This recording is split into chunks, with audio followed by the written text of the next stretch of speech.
स्मृति जी, आप भी चुनाव प्रचार में गई इन प्रदेशों में, तो जो नतीजे आए, जिस तरह की एक तरफा जीत जो हुई जी, इस बात की उम्मीद थी कि ठीक है कि जीत तो होगी, लेकिन इतनी बड़ी जीत होगी? मुझे लगता है रोहित जी, आप अगर सबसे बड़ा संकेत इसका चाहें तो राजस्थान में नरेंद्र मोदी ने स्वयं सार्वजनिक एक सभा में कहा जी। कि गहलोत सरकार लौटने नहीं वाली और आज के बाद अशोक गहलोत कभी सरकार नहीं बना पाएंगे। जी। सत्य हुआ। मध्य प्रदेश में नरेंद्र मोदी ने सार्वजनिक सभा में स्वयं कहा कि मैं कह रहा हूं कि कमल पुनः खिलने वाला है और ज्यादा ताकत से खिलने वाला है। आपको याद दिलाऊं, आपकी सुर्खियों में इसका उल्लेख रहा होगा। छत्तीसगढ़ में प्रधानमंत्री मोदी ने नाम से कहा कि भूपेश बघेल की सरकार जा रही है, कमल का फूल खिलने वाला है।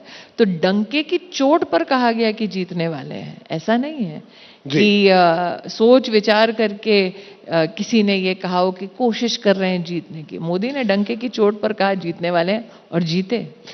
स्मृति जी, अब जब इन राज्यों के नतीजे सामने आए, अब एक और नैरेटिव चल रहा है। उत्तर दक्षिण की बात अब इस देश की राजनीति में होने लगी है। बड़े पहले भी थी, लेकिन इतनी मुखर हो गए और ये तक कहा जाने लगा कि आप लोगों की जो जीत है वो जो जहां पर गाय की पूजा होती है उसी बेल्ट में मजबूत है, लोकसभा तक तस्वीर बदल जाएगी।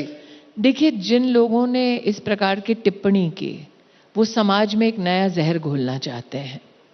कांग्रेस के ये घटक दल पहले जाति के आधार पर बांटना चाह रहे थे देश को, धर्म के नाम पर लोगों को इन्होंने उकसाने की कोशिश की और अब ज्योग्राफी, भूगोल के नाम पर लोगों को बांटने का प्रयास कर रहे हैं। इन्होंने शायद ही इस बात को परखा होगा, सोचा होगा कि आज दक्षिण भारत की अगर आप लोकसभा की सीटें देखें तो कांग्रेस से ज्यादा लोकसभा की सीटें भारतीय जनता पार्टी के पास है।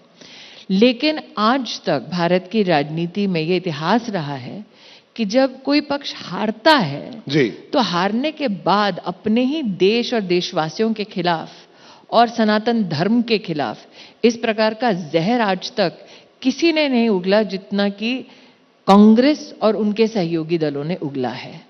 तो बैर इनका मोदी से है और दुश्मनी ये देश से निकाल रहे हैं।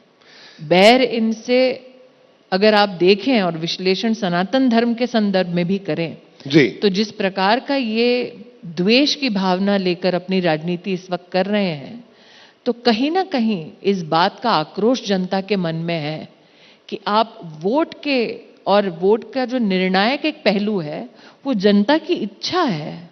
तो जनता ने अगर इच्छा व्यक्त की कि उनको कांग्रेस को नकारना है या कांग्रेस को हराना है, तो आप यह अपमान मात्र किसी एक विशेष धर्म का नहीं कर रहे हैं, आप लोकतंत्र का अपमान कर रहे हैं कि आपको लोकतांत्रिक ढांचे में जो जनता का निर्णय है वो आप मान्य नहीं मानते। जी स्मृति जी, आपने बात की सनातन की। जी, कांग्रेस का कहना, और बिल्कुल हम भी दिखाते हैं, ये लोग भी सनातन की बात करते हैं, कांग्रेस कहती है हम भी सनातन की बात करते हैं, हम भी सम्मान करते हैं, हम भी मंदिर जाते हैं, लेकिन आप लोग मंदिर मंदिर करके ध्रुवीकरण कर रहे हैं। नहीं, आज मैं अगर कांग्रेस वाकई में ये कहते हैं कि वो हिंदू धर्म का सम्मान करते हैं तो मैं चुनौती एक देना चाहूंगी आपके मंच पर। जी, अगर सनातन के प्रति इतनी वाकई में उनकी आस्था है तो तुरंत डीएमके से अपना संबंध तोड़ दे। इतनी है क्या हिम्मत? नहीं होगी। क्योंकि रोहित जी, मैं इतिहास के कुछ पन्ने पलटाकर आपको याद दिला दूं कि वही डीएमके पार्टी है जिस पर कांग्रेस के आला कमान ने यह आरोप मढ़ा था कि राजीव गांधी की हत्या में डीएमके के कुछ नेताओं का हाथ था। आपको याद है? जी। तो जो अपने नेता के हत्यारों के साथ हाथ मिला सकते हैं, आज मैं उनको चुनौती देती हूं कि अगर वाकई में सनातन में उनकी आस्था है तो कल के कल डीएमके का साथ छोड़ दें। नहीं करेंगे, वो सत्ता के भूखे हैं, सनातन के वो मार्ग पर नहीं चलते। जैसे ही घड़ी का काटा दोपहर 2:30 पे आए, बबीता जी का दिल सास बहू साजिश के लिए मचल जाए। और ये है इनकी बहू, पूरे दिन ऑफिस की टेंशन हो जाए गॉन जब ये करें अपना फेवरेट शो फ्री टाइम पे ऑन। इनकी तरह आप भी देखिए अपना फेवरेट शो अपने टाइम पर और डाउनलोड कीजिए एबीपी लाइव ऐप अपने स्मार्ट टीवी पर।